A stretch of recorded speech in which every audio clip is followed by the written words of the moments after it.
Alright. So, okay, without further ado, kasi mahaba-haba itong topic natin.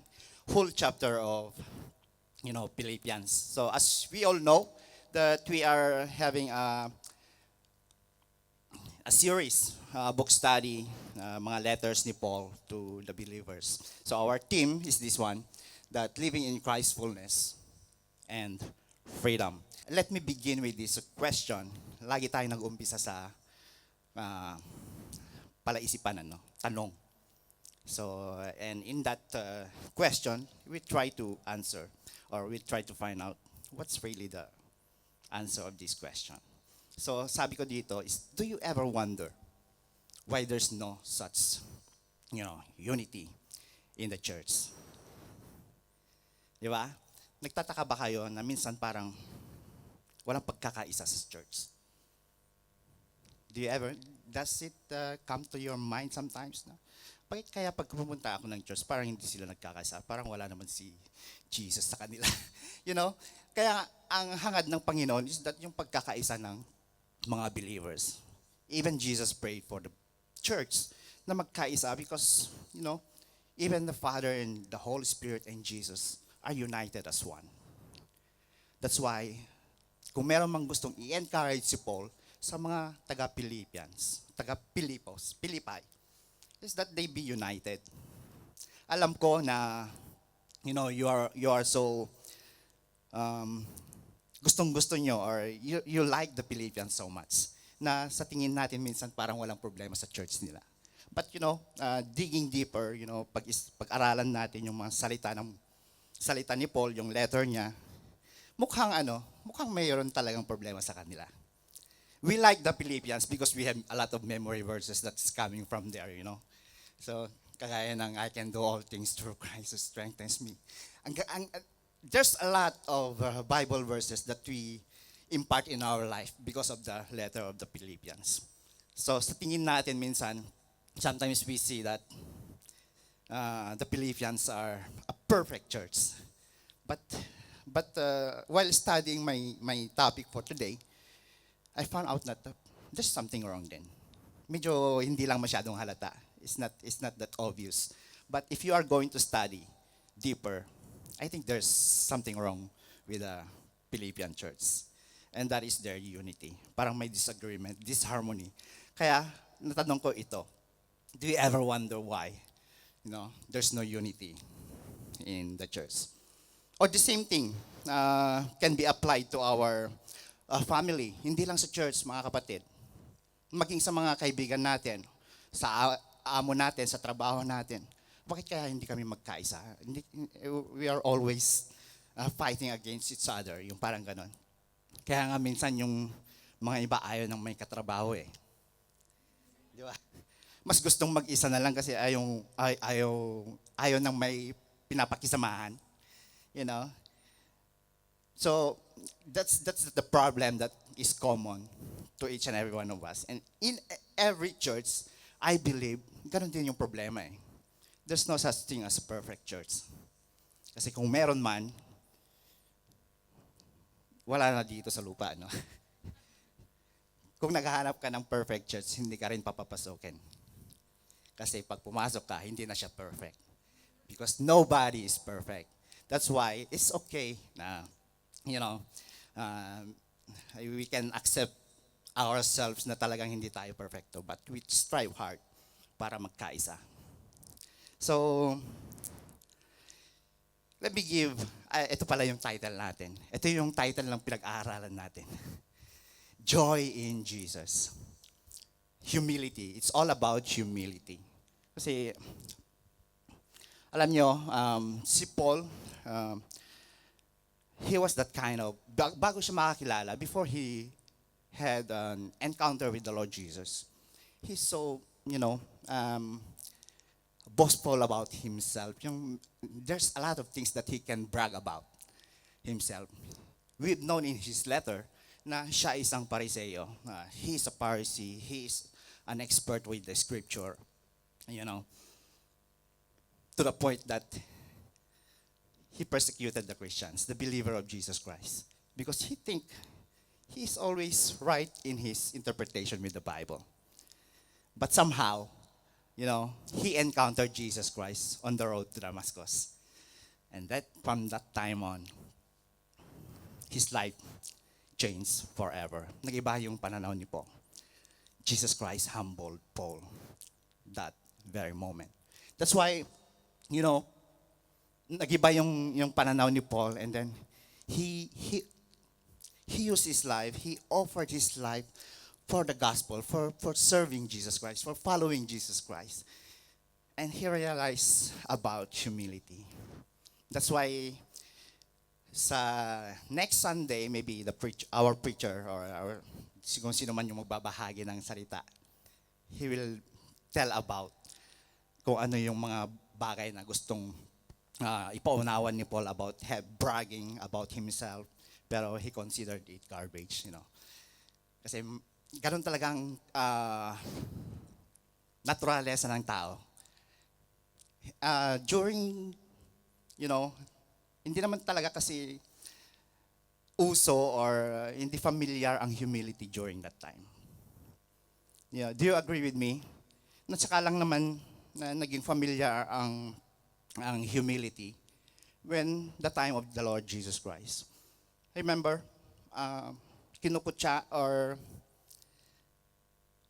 remember, yung mga Pharisee na ino-oppose ni Jesus Christ before, na ang tataas ng tingin sa sarili. At sabi ng Panginoon that whoever exalts themselves will be humbled, and those who humble themselves will be exalted. I think that principle still works for today. Yung isa nga yung mother ng dalawang disciple, si James and si John, the sons of Zebedee, di ba?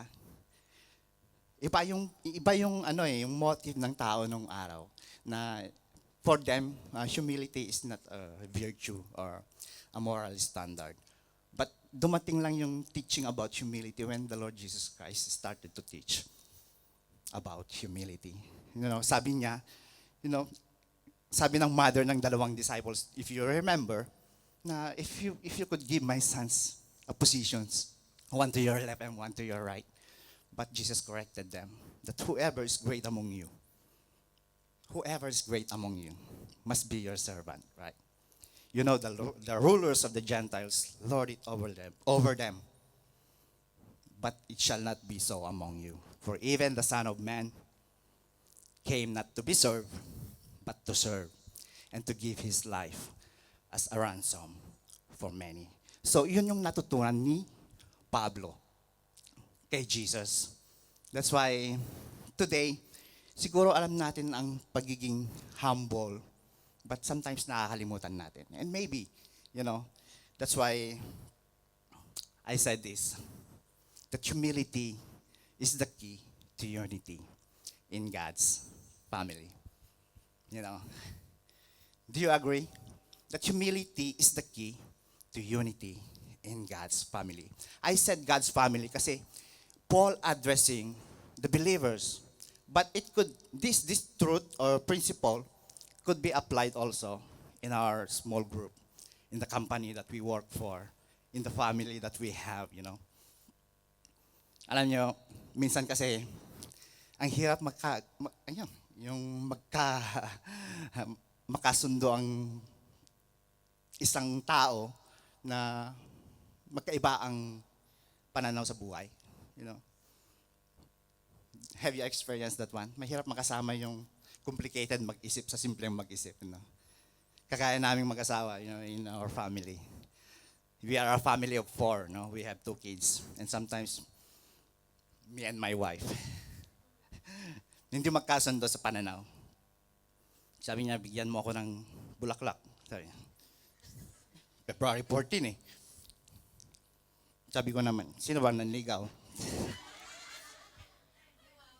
Edi wow. So we agree on that. So humility. Maraming pwedeng pagtalunan. Kagaya ng simpleng fold lang ng damit. Ako ay pakwadrado, siya ay parolyo. Parang spring roll. So hindi kami exerting so much effort on things na hindi naman mahalaga, di ba? So, may mga bagay na ganun eh. So, even if we are Christian, nangyayari din sa atin yan eh. That we cannot agree on each other's idea. So, kinakailangan ng humility. Kailangan natin magpakumbaba. Ano sa Tagalog nito? Ang pagpapakumbaba ay ang susi ng pagkakaisa. What do you think? Agree? That's what Paul says. Kaya nga natin pag-aaralan. Humility is the key to unity in God's family. So my key verse is this one. Sabi niya sa verse 5, you must have the same attitude that Christ Jesus had. In NIV version, sabi niya, that in your relationship with one another, have the same mindset as Christ Jesus. And he went on to say, the beautiful psalm or song na sinabi niya. So, makikita natin dito na sa buong chapter 2, it's all about the relationship between believers, among the believers, mga magkakapatid. Kasi parang nakikita niya na, may problema, may something. There's a disagreement, there's a division maybe, pero hindi masyadong halata. Malalaman lang natin along the way. So, kung titignan natin, dito sa chapter 1 pa lang, meron ng konting sinasabi. Sabi niya dito, above all, you must live as citizens of heaven, conducting yourselves in a manner worthy of the good news about Christ. Then whether I come and see you again or only hear about you, I will know that you are standing together with one spirit and one purpose, fighting together for the faith, which is the good news. Bakit? Bakit niya kaya sinasabi ito? Kung sa tingin niyo, kayo, si Pablo, you are the one who put that church or established that church in Philippi. Nung nandun ka sa presensya mo, nung mga nandun yung pastors, siguro nila, kagaya ng pastors natin ngayon. Di ba? Pagka nandyan yung pastor natin, nag-behave tayo. Talagang ingat na ingat tayo sa kilos natin. Kasi, nandyan yung pastor eh. Sinusunod natin yung pastor. Kaya lang, si Pablo, si Paul, is already in that prison. Wala na siya sa presensya ng mga taga-Philippians. And he wants the church na magkaisa. Kasi parang may something, hindi nagkakaisa. Sino kaya nagsabi sa kanya? That's my question. Mamaya, makikita natin, baka naman mayroong visiting pastor na nagkwento. May nagdala ng news na, alam nyo, pagka nag-usap-usap mga pastor, nagkukumustahan yan. Nagkukwentuhan kung anong nangyayari sa mga ministry, sa churches. Kaya hindi malayo na may nagkwento kay Paul that there's something wrong with the Philippian church. And to tell you na talagang may problema. Sa chapter 4, sinabi niya dito, alam niyo, the way that Paul speaks in his letter, parang medyo mild lang. Konting kurot lang, Iba sa mga letters niya, like other letters na talagang strong siya in his, yung pagtuturo niya sa mga churches. But here, not so much. But in the end of his letter, chapter 4, sinabi niya yung may problema. Mga babae, now I appeal to Euodia and Syntyche. Please, because you belong to the Lord, settle your disagreement. And I ask you, my true partners, to help these two women, for they work hard with me in telling others the good news. They work along with Clement and the rest of my coworkers, whose names are written in the book of life. So you are safe, mga boys, Mga babaeng may problema dito ngayon. So, etong dalawang babae na to are preachers, are evangelists, sharers of the good news. At may konting diferensya. Alam niyo, pagka leaders ang mga may konting disagreement, pati followers nadadamay, di ba? What do you think? Kaya sinusubukan namin ni Brother Barrett magkasundo eh. Yung mga followers ni Bebotinians. May followers si Alfinians. May followers yung mga low carvers. Michelinians. But, we're good, Pastor Glenn. Maganda yung relasyon namin sa church dito. Sana hindi makarating sa New Zealand. But anyways, dito na natin makikita that there's disagreement with the leaders of the church. And yun nga, mga babae ito. Kaya pinagsasabihan, sino ba naman ang hindi malulungkot? You are the one who established the church. Okay naman sila nung nandun ka pa. Nawala ka lang, kanya-kanyang tahak na. Kanya-kanyang idea na, no? Kaya, again, sabi ni, verse starting in chapter 2 now. Sabi niya sa verse 1 and 2, sabi niya, is there any encouragement from belonging to Christ? Any comfort from His love? Any fellowship together in the Spirit? Are your hearts tender and compassionate? Then make me truly happy by agreeing wholeheartedly with each other, loving one another, working together with one mind and one purpose. Dito pa lang makikita na natin. There may be some disagreement.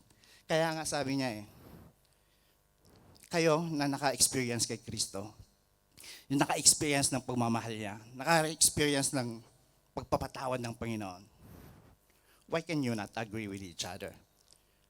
So make me happy.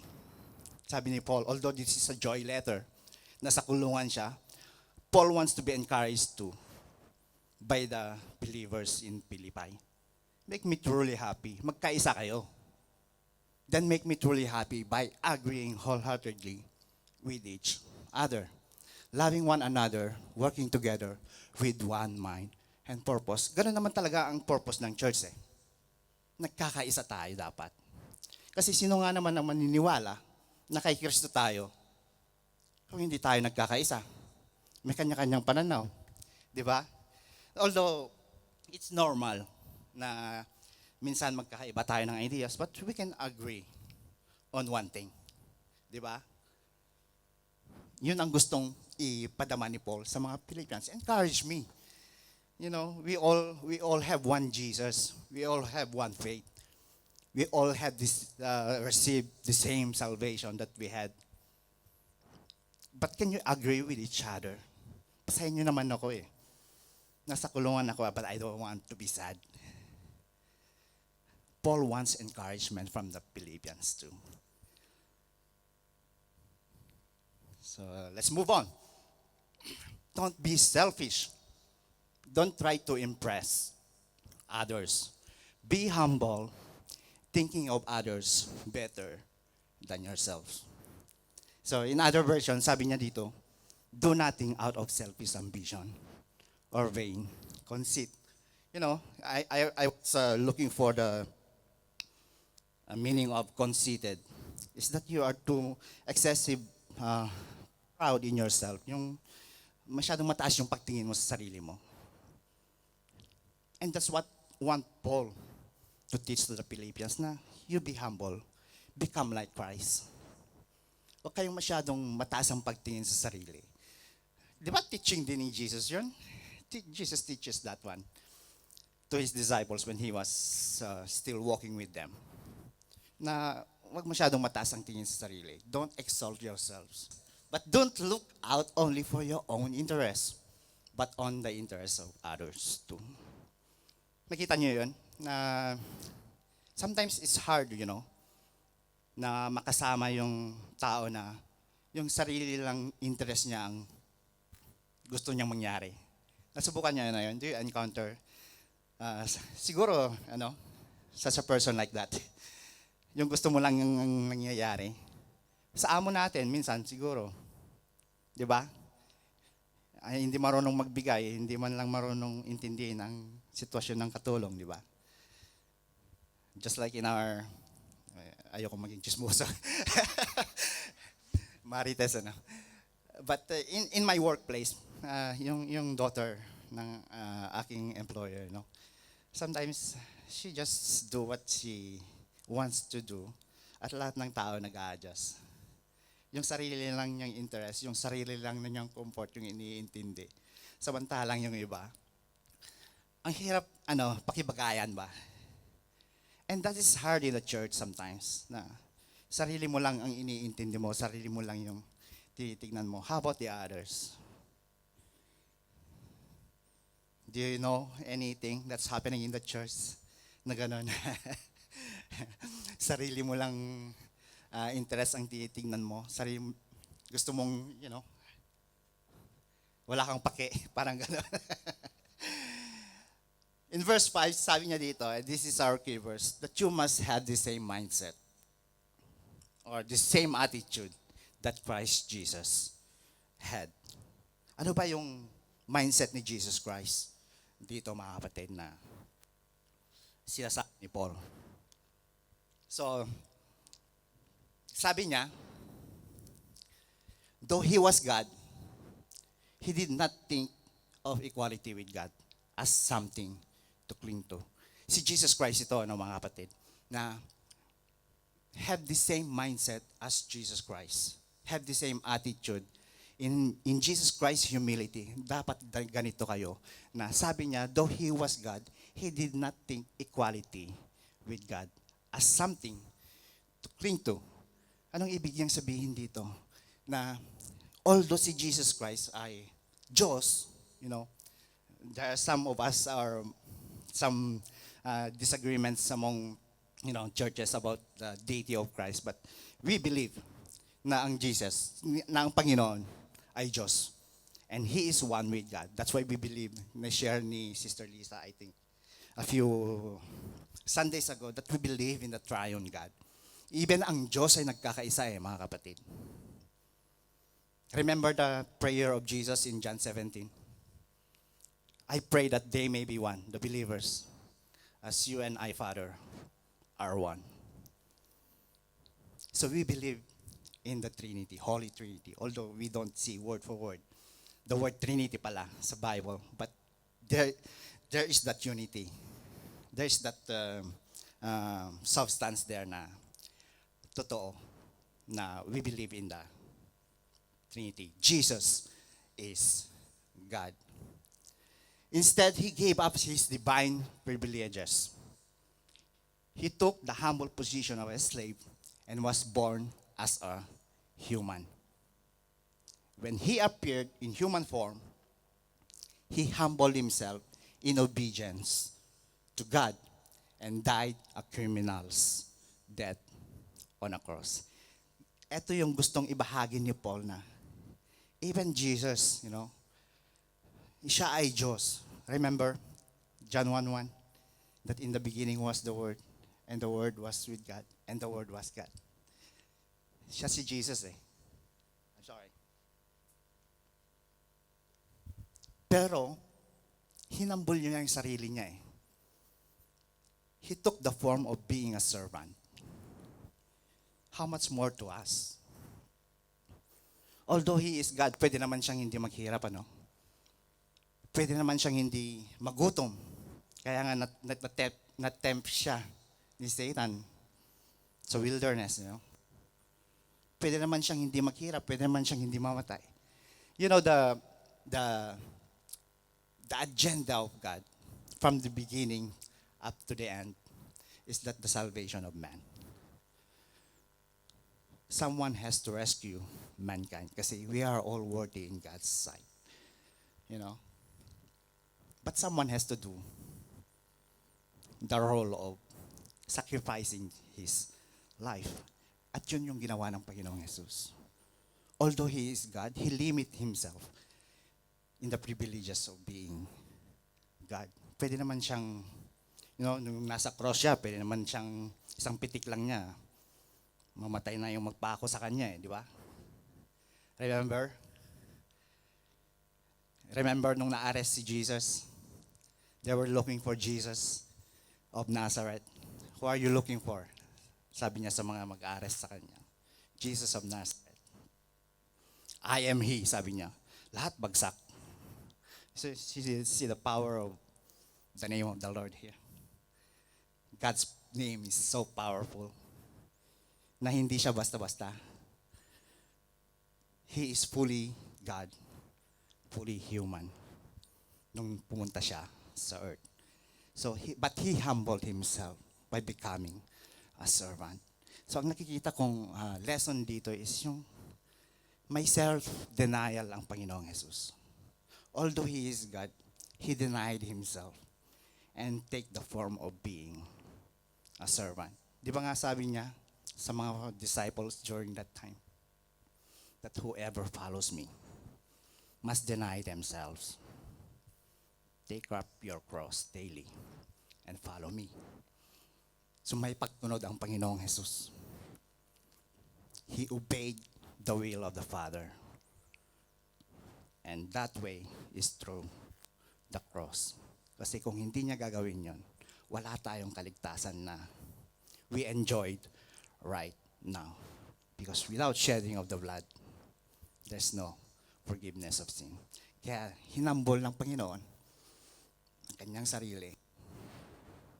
He took the form of a servant and obedient to the Lord, even to the point of dying on the cross. Bakit hindi natin magawa yung bagay na iyon na gustong ituro ni Paul sa atin, na minsan parang ang taas ng pagtingin ng sarili natin. Hindi tayo marunong mag-humble sometimes. And what causes disunity is the lack of humility. So sabi dito ni Paul, therefore God elevated him to the highest place of honor and gave him the name above all other names. That at the name of Jesus, every knee should bow in heaven and on earth and under the earth. And every tongue declare that Jesus Christ is Lord to the glory of God the Father. You see, kung sino yung nagpapakababa, siya yung itinataas ng Diyos. Tama yung principle na tinuturo ng Panginoong Jesus during His time. That whoever exalts himself will be humble, but whoever humble himself will be exalted. At ito nga yung nangyari sa Panginoong Jesus. Jesus Christ right now is seated at the right hand of the Father. You know? And every knee should bow, every tongue will confess that Jesus Christ is Lord to the glory of God the Father. You know, Jesus Christ is equal with the Father. At yun ang gustong iparating ni Paul sa mga Philippians. Ganito kayo dapat mag-humble. This is the kind of humility that you are going to follow in the life of Jesus Christ. There's this self-denial or servanthood, obedience to God, and His self-sacrifice. You know, sabi nga niya is, there's no greater love than to lay down one's life for one's friend. So wala nang mas hihigit pa, no? Sa ginawa ng Panginoong Jesus. He laid down His life for all of us. There's this self-sacrifice. Kaya ba natin yon, mga kapatid? Magsakripisyo para sa mga kapatiran natin, intindihin yung mga hindi kainti-intindi. Di ba? Kaya ba natin yon, yung self-sacrificial na yon? That you have to deny yourself na, mas magaling naman ako. Yung parang gano'n na kung natin. Pwede naman nating hindi patulan yung mga gano'n, di ba? Mga bad actions. You know, there's a rule sa pagmamaneho namin bilang driver. You know, even nasa tamang daan ka, you are in the right way. Kung may nagkamali at sasalpukin ka na, kailangan mong iiwas yung sarili mo eh. You don't have to prove that you are right. Kasi may mga bagay na hindi na natin kayang ibalik. Kagaya ng buhay mo. Ganon din sa pamilya ng Diyos. Yung relationship natin sa bawat isa. Pahalagahan natin yan. Sometimes you don't have to prove that you are right. Kinakailangan intindihin natin yung pagkakamali ng mga kapatid natin, our shortcomings, di ba? So that's a rule na natutunan ko sa pagmamaneho na, you don't have to insist that you are right. Sometimes you have to give way. Di ba? So sabi niya dito, verse 12, Dear friends, you always followed my instruction when I was with you. And now that I am away, it is even more important. Work hard to show the result of your salvation. Obeying God with deep reverence and fear. In other versions, maraming nako-confuse sa work out your salvation dito eh. But it's better said in here sa NLT version that, you work hard to show the result of your salvation. Obeying God with deep reverence and fear. Naligtas ka muna bago ka. Ipakita mo naman. Totoo nga bang Kristiyano ka? Work hard. Patunayan mo na ikaw ay Kristiyano, na sumusunod ka na nga sa Kanya. That's why in chapter 1, kanina, conduct yourselves in a manner worthy of the gospel. The good news. Ganon dapat. We don't work hard to attain salvation, So it's clear to all of us. So, for God is working in you, giving you the desire and the power to do what pleases Him. Alam niyo, pagka nagkakaisa tayo mga kapatid, si Lord din ang bibigay ng yung purpose natin yung desire natin. Si Lord ang kumikilos sa buong church. This is not, individual, parang pangungusap sa mga individual. This is a community, for the church, kabuuan. So, God is working in the whole church. He is the one moving in us to give us desire. Pagka nagkakaisa tayo. And it's for the glory of Him. Di ba? Kaya maganda na walang division. Do everything without complaining and arguing so that no one can criticize you. Live clean, innocent lives as children of God, shining like bright lights in a world full of crooked and perverse people. Di ba? It's the same thing parallel sa teaching ni Jesus, that you are the light of the world. Make your light shine before others. It's the same thing in here. Na we are in a world that napapalibutan tayo ng crooked and perverse people. Dapat tayong magsilbing ilaw. I was looking for the meaning of the crooked is yung baluktot, out of place, wala sa lugar, yung parang ganon. Kasi yung mga nangyayari sa ngayon, maraming mga baluktot or out of place na mga teaching or something. Like, meron siyang inimpose na parang dalawa na lang ang kasarian ngayon.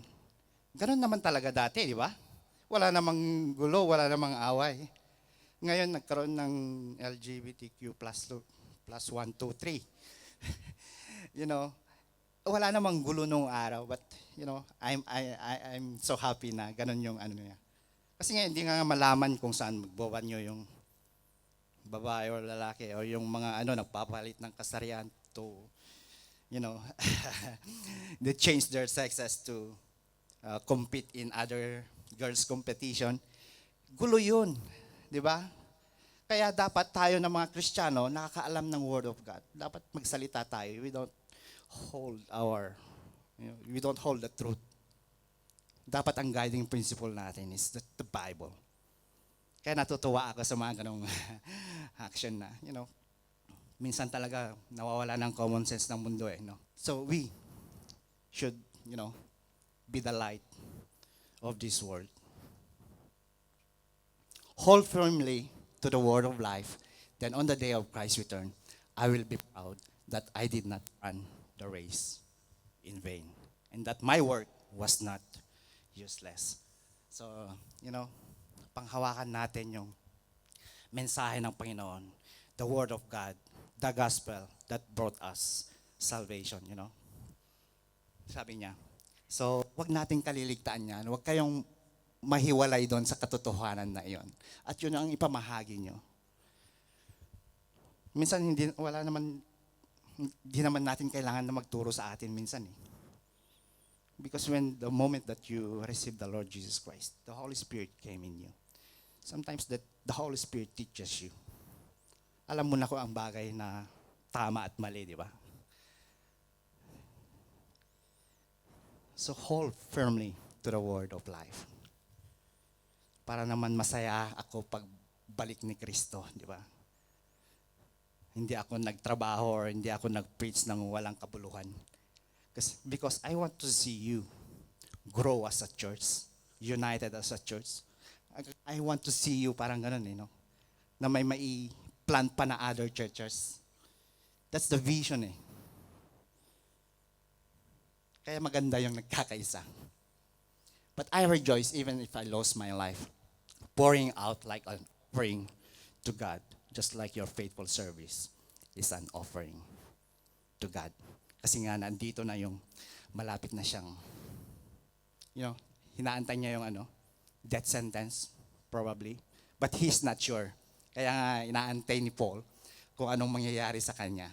He hoped na makarapasyal siya sa church ng Philippi. But he's still waiting for the sentence. Ibinigay ni Paul lahat ng kanyang lakas. Marami na tayong napag-aralan about the life of Paul. Na ang dami niyang pinagdaanan. He was in prison. Remember? Dito pala yung time na sa Philippi, dito yung time na nakulong sila ni Silas. If you read in the book of Acts, chapter 16, nakulong sila ni Silas and then they were singing hymns and songs of praise to God. At biglang lumindol. And their chains were broken. Muntik magpakamatay yung jailer, yung guard nila. But in the end, yung guard, the jailer, converted to Jesus Christ. Tumanggap siya sa Panginoon eh. Dahil nakita niya ang kabutihan ng Diyos. Tanong niya kay Paul, what shall I do to be saved? Believe in the Lord Jesus and you will be saved. And he and his household ay nagtiwala sa Panginoong Jesus. Diba? All I want of you, and I want all of you to share that joy.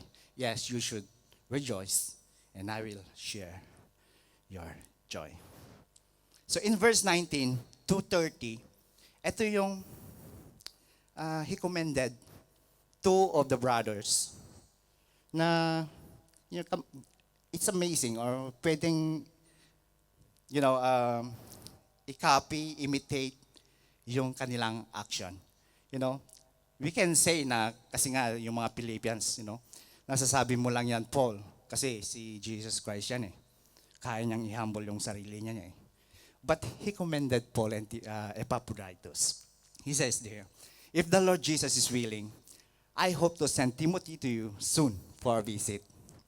Then he can cheer me up by telling me how you are getting along. See, even dito, makikita mo na hindi sila, parang hindi magkakasundo. Gusto ni Paul maka-receive ng balita. I want to receive a good news from Timothy pag pinadala ko nag-visiting pastor siya sa inyo. Pagbalik niya, babalitaan niya ako na nagkakasundo na kayo. I want to be cheered up. Di ba? So dito pa lang makikita natin that there's something going on.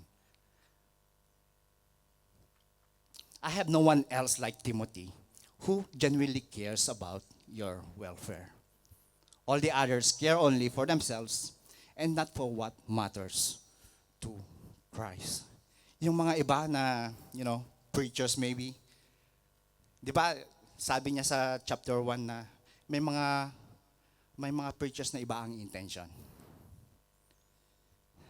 It's only for themselves, for their own interest. In other writings of Paul, na yung stomach lang nila ang sinusunod nila. They are only for the money, for their greed, They're jealous of me. Pero si Timothy, kilala niyo to. He is one of yours. And he's proven himself, sabi niya. Siya lang may tunay na pag-care sa inyo. And I want him to send it to you so that pagbalik niya, I can hear good news. But you know how Timothy has proven himself.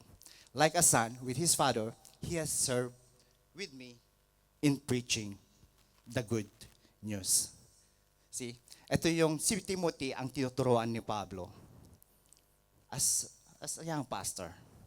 You know, he's been training Timothy to become pastor. And he has a good heart for the Lord. Not some other preachers, some other, iba ang motive or intention. But Paul, he is sincere sa inyong kalagayan. And you know him. He is one of yours. I hope to send him to you just as soon as find out what is going on or what's going to happen to me here. And I have confidence from the Lord that I myself will come to see you soon. So, hoping si Paul, na makalabas siya at mabisita niya ang mga taga-Pilipay. Di ba nga naman, ikaw yung nagtatag ng church na iyan. Noong una sumusunod sila kasi nandyan ka. Nung nawala ka lang, kanya-kanya na. But I want to visit you. Gusto kong makita ko kayo. Meanwhile, I thought that I should send Epaphroditus back to you. He is a true brother, co-worker, and a fellow soldier. And he was your messenger to help me in my need. So the Philippian church sent Epaphroditus. Ito na yon si Epaphroditus na nagdala ng tulong kay Paul. Alam niyo ang mga taga-Pilipay, mayayaman niyang mga yan eh. Philippi is a key city in Europe or Macedonia during that time. Mayayaman. One of the converts is si Lydia na, she's into clothing business. Kakaya ng amo ng isang kapatid na dito. Mayaman. And she always opened her house sa gawain ng Panginoon. So, makikita natin dito na yayamanin ang church ng Philippi. And they sent Epaphroditus kasi nalaman nila that Paul is in prison. And they sent Epaphroditus to give their help to Paul. At kung ano man yung kailangan ni Paul, andyan ang Philippians. They are generous in their giving. And Paul commended Epaphroditus. I'm sending him back. I'm sending him because he has been longing to see you. And he was very distressed that you heard he was ill. Totoo, nagkasakit si Epaphroditus. Muntik na nga siyang mamatay. Sabi niya, he certainly was ill. In fact, he almost died. God had mercy on him and also on me, so that I would not have one sorrow after another. So, nakikita ko dito na malamang si Epaphroditus ang nagkwento kay Paul, no? What do you think? Paano nalaman ni Paul na may problema sa Philippi? E di yung pinadala nila. Epaphroditus, kaya sabi ko sa inyo kanina pag kami visit yung pastor, makwento Nagkukumustahan ng mga pastor pa nagkikita-kita. And probably, si Epaphroditus, nagkwento kay Paul, may problema sa Philippi. May konting disagreement among leaders. So probably that's one of the motivation of Paul to write them the letter. Na magkasundo kayo. Umayos kayo. Live your life worthy of your calling or of the gospel. So I am all the more anxious to send him back to you, for I know you will be glad to see him. And then I will not be so worried about you. Welcome him in the Lord's love with great joy. Give him honor that people like him deserve. So, accept Epaphroditus. Dapat nga, pinaparangalan niyo siya kasi ginawa niya yung bagay na hindi niyo kayang gawin. Kasi nga malayo kayo. You send him He almost died for the work of Jesus Christ. Dapat yun yung hinahangaan nyo eh. Give Him honor. Accept Him. So one thing is common to them. Ano yung ano? He risked his life for the work of Christ, and He was at the point of death while doing for me what you cannot do from far away. See? So going back to my question, do you ever wonder why there's disunity in the church? Probably the lack of humility na sinasabi ni Pablo dito. And one thing is common to them is the humility. Humility is the key to unity in God's family. I think ito yung magkakaisa sa atin eh. Maganda yung Tagalog nito eh, yung pagpapakumbaba. Yung susi niyang pagkakaisa. Hindi lamang sa church, maging sa work, you know. Hindi natin kailangan ipakitang magaling tayo or ano. Sometimes you have to lower down ourselves. 'Di ba? Na tayo lang magaling, tayo lang maganda. Mas cute ako sa iyo, yung parang ganon. Sometimes we have to humble ourselves. Naka-lipstick ka lang, hindi ka na makapagwalis. Ganun ba yun? Ang ganda-ganda ng lipstick ko, tapos pagwawalisin mo ko. Walang connection yung labi sa pagwawalis. That's the problem of them eh. Siguro, kasi nga, yayamanin sila eh. Hindi basta-basta yung mga members ng ng Philippian Church eh. Hindi mo sila basta-basta mautusan eh. But in reality, dapat kung ano yung motive ng church to spread the gospel, pagkaisahan nyo. Parang ganun eh. Humility is the key to unity in God's family. So, my suggestion, this challenge to all of us, what I've seen in the life of Jesus and the life of Timothy, Paul, and Epaphroditus is this one. The common thing that is in them is this, let's imitate Christ's humility. Number one is this self-denial or servanthood. Jesus was God, but He chose to serve the Father. You know? Wala tayong kaligtasan na tinatamasa ngayon if He did not humble Himself and become a servant of the will of the Father. Someone has to offer or sacrifice his life for the salvation of mankind. Obedience to God, self-sacrifice. So tandaan natin ito mga kapatid. That's my challenge to all of us. SOS. Self-denial or servanthood. Obedience to God. Self-sacrifice. There's no greater love than to lay down your life for your friend. Sabi nga eh.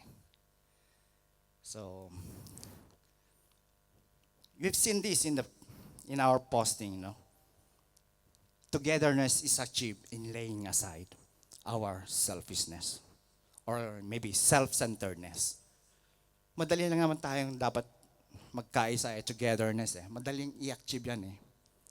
Kung sineset aside lang natin yung pagiging self-centered natin or selfishness natin. Yung tipong hindi lang yung interest mo ang gusto mong mangyari. Sometimes you have to adapt yourselves to the group. Hindi lang yung gusto mo, yung emotion mo ang you care about. Merong ganun eh, na wala nang pakialam na kung anong nangyayari sa paligid. Gusto niya magdrama na lang.